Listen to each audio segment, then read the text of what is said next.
This is a 2012 Mazda MX-5 Miata, and this is everything Doug DeMuro got wrong.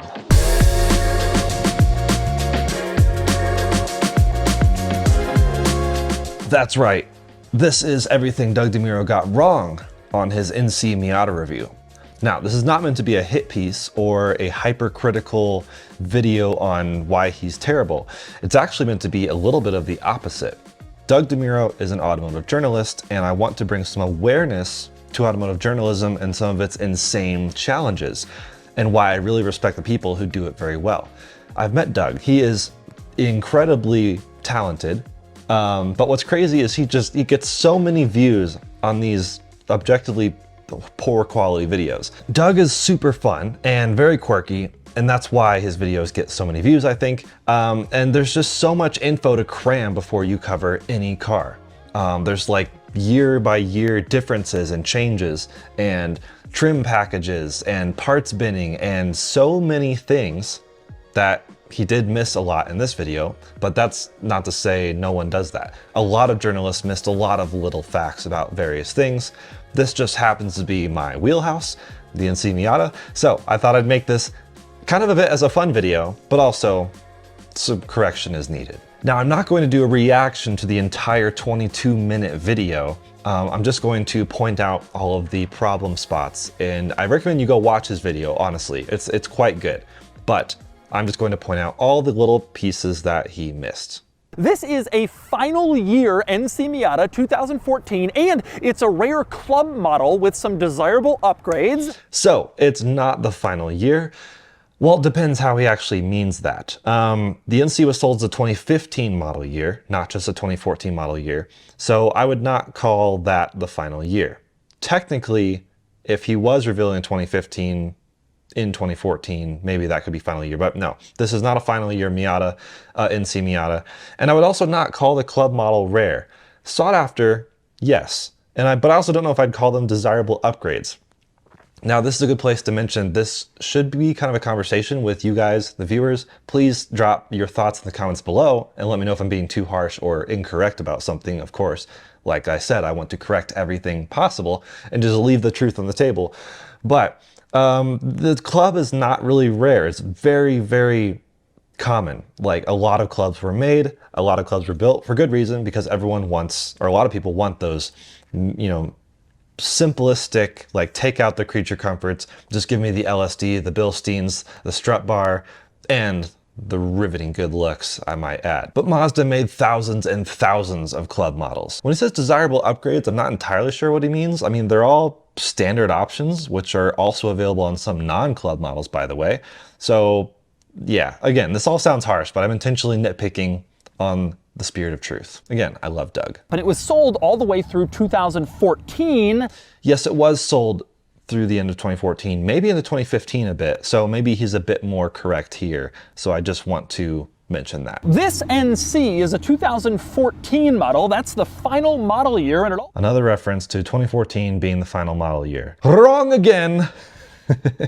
In 2009, Mazda updated the styling of the NC Miata, and they added a different front end design. Gave it a bit of a smile face, as you can see. So, the NC facelift, the NC2 in 2009 is correct. But then Doug shows B-roll of the NC3, which is an even different front end. It's a minor thing, but NC2 was 2009, NC3 was 2013. NC2 was the smile, NC3 was a bit more aggressive. Just a minor correction there. Earlier Miatas had weighed about 2,200 pounds, so this had gained weight. It was big and bulky compared to other Miatas. So, talking about the weight, he says it gained weight, which is true, sort of, but he said earlier Miatas were 2,200 pounds. That literally was never a thing except for the very first couple of years, the NA6, the 1.6 liter, which ended production 12 years before the NC came out. The NA8, or 1.8 liter, was about 2,300 pounds. Then the NB was a bit over 2,300. The NB2 was 2,430 pounds, and then the NB Mazda Speed was over 2,500 pounds, actually heavier than the NC soft top. The hard top is a bit heavier than the Mazda Speed, but the NB Mazda Speed is heavier than the NC soft top Miata. NB was a soft top. So if anyone says the NC was objectively the heaviest or biggest Miata, not necessarily true.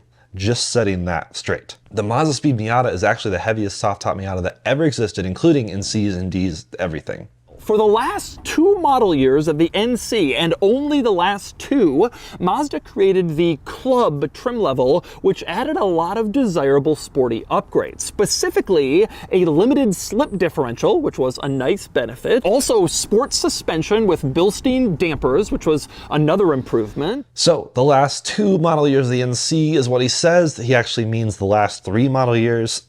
Again, he just didn't know, I guess, I don't know. But the Club was available for 2013, 2014, and 2015, and it was not introducing these features, as he makes it sound. These were all available before. All these features he's talking about as the suspension package, which was optional on the Grand Touring, maybe even some Touring models. Maybe I need to do a bit more deep dive on that. But the Club things that he's referencing, other than the looks, were introduced before. The special looks, though, kind of started with my car, the NC2 2012 Special Edition. That's when Mazda was testing out that black contrasting roof, wheels, all those things. These Club models also had larger wheels, which was nice, and they had front and rear splitters. Front splitter you can see here, and rear splitter here. All big upgrades compared to the standard NC, which makes the Club particularly desirable. So, larger wheels are not a Club thing. The NC, since its first year, has had 17-inch wheels as an option on the upper trims. The Sport models, the base model, gets a 16-inch wheel. So, this is not larger wheel by any means. It's simply a blacked out version of the GT wheel, actually. The GT, the Grand Touring, exact same wheel, just silver. The Club one is a dark gunmetal, not quite black, but pretty close. There were quite a few nice cosmetic touches too. For example, those larger wheels were painted this dark gray black. That was special to the Club versions. They also had black mirror caps, as you can see, and black headlights. He takes the time to talk about the black accents, but doesn't mention the clearly blacked out roof. That is like the biggest point that a lot of people mention on wanting a Club. That's why I was actually looking for Clubs before I found out the 2012 Special Edition introduced that contrasting roof in black, either with white or Velocity red, different than the red that came on the Club later. So if I was into red cars, I would have also gone with the 2012 Special Edition because I think it's a cooler red. The Club red's fine. If that's your thing, awesome. But I wanted the Club looks with the Special Edition GT things. So that's why the 2012 Special Edition was really the only way to get everything.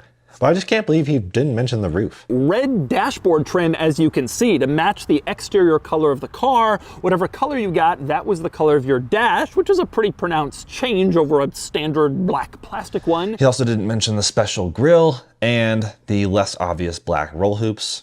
He does mention that the black plastic trim is standard, but I think it depends. Some cars came with piano gloss black on the trim on the dash. Some came with matte silvery gray. I heard you could even order fake wood for a brief time from Mazda. Can anyone confirm that? Because my first NC that I had, I think the owner said he got the trim from Mazda and it was like really not great fake wood.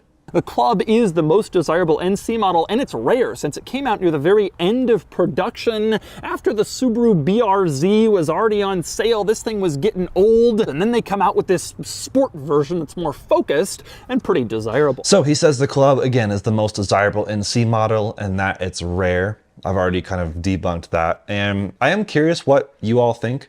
Is it really the most desirable? Obviously, it looks fantastic, but I think a lot of people would actually desire more to have either the Special Edition like mine or a Grand Touring with the suspension package, which gives you all the Club mechanical benefits plus the creature comforts that a lot of people I think find valuable. The only reason you wouldn't agree with that is if you really did find the simplicity of the Club valuable and wanted to maybe even rip more parts out to be like a track car, like truly lightest weight possible. That's valid. He also brings up a good point that I didn't think about. The fact when the Club came out was right about when the BRZ and the GT86, I think, GR86 new one. So right about when the FRS and BRZ and stuff started, the Club was out. So this was the Miata being put against the newer-ish rear-wheel drive, front-engine sports cars from the Toyota-Subaru partnership that happened over there. Right, let's move on to the roof. Functionally, it was pretty cool. It would fold into the same space that the soft top would. So the hard top didn't rob you of any extra storage space. You still had the same. That's technically not true. The soft tops have two cubbies behind, one behind each seat, for a little bit of extra storage. I've actually shown that in a recent video with NC Miata. The retractable hardtop, power retractable hardtop PRHD, removes those cubbies because there's just more stuff happening and it's harder to package all those things in. So just wanted to clarify that as well. Sorry, my filming got interrupted by someone calling to extend the warranty on my 2012 Mazda Miata.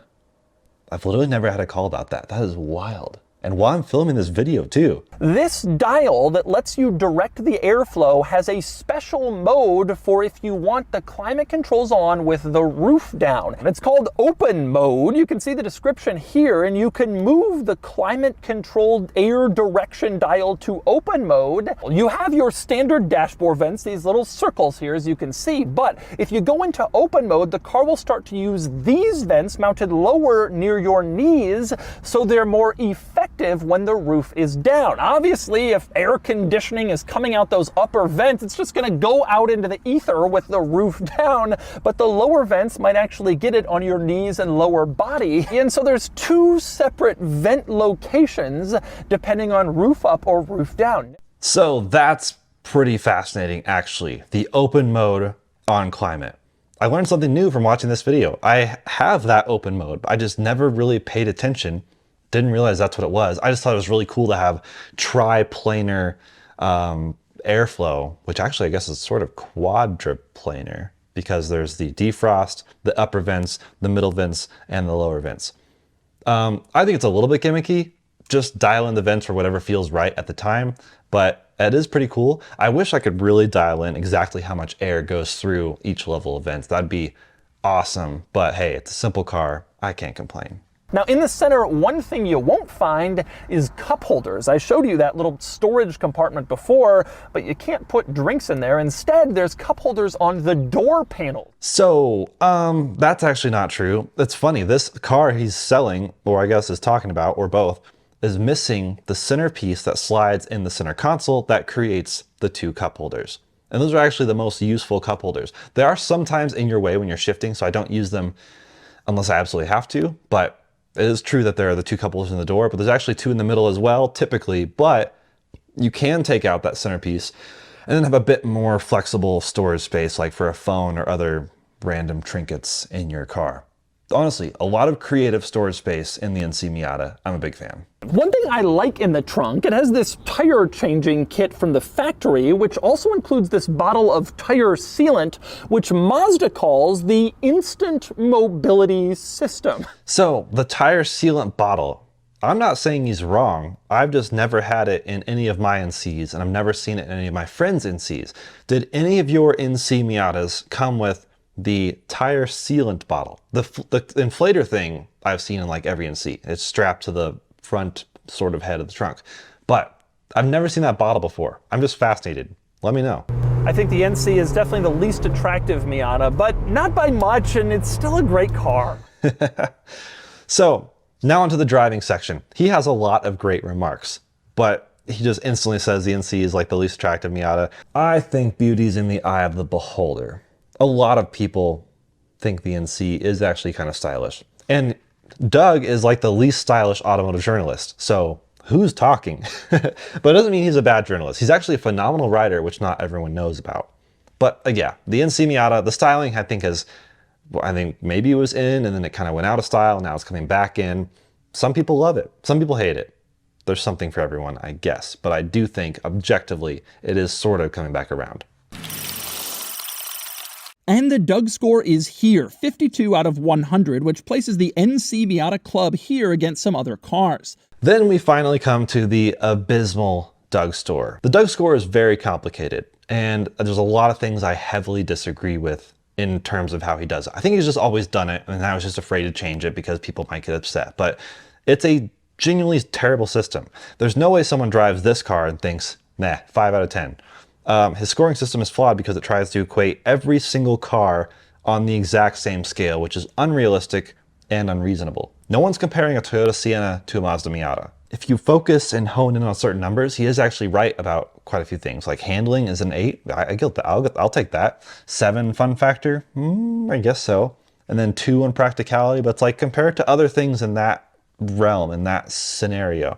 So maybe to tweak his score, he could actually have a further subset of scores and like weighting things differently. That's maybe the best way to do it, but I don't know. Are there any analysts out there who can think of a better system for this guy who's comparing every car he's ever done to each other on this weird number system?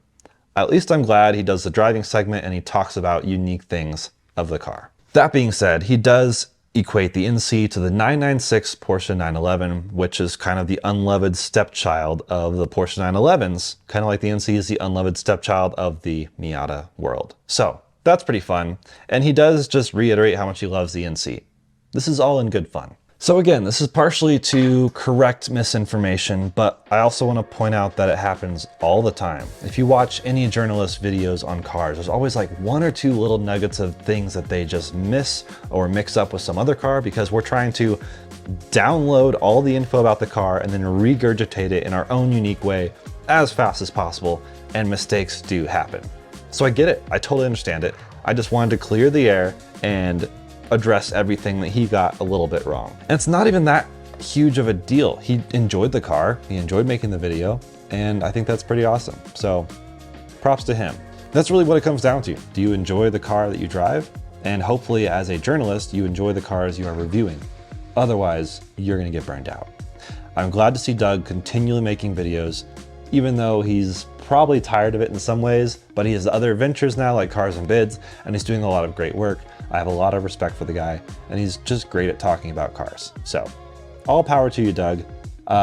Just had to correct a few things here and there. So this has been everything Doug got wrong. But again, I think that's genuinely okay. There's a lot of stuff us journalists have to remember when we're reviewing cars, looking at cars. Everyone asks us about cars. Our whole life sometimes is cars. So there's a lot of details. I mean, if someone asked me to make a video about 911s or something, I would get a lot of generational things wrong. First of all, because they're pretty much all the same. But honestly, this has been a fun video to make, and I really did it for the sake of fun. So hope you enjoyed it. Hope you keep an eye out for some merchandise. Definitely like, subscribe, whatever, all that stuff. And we'll see you guys in another video very soon. Cheers.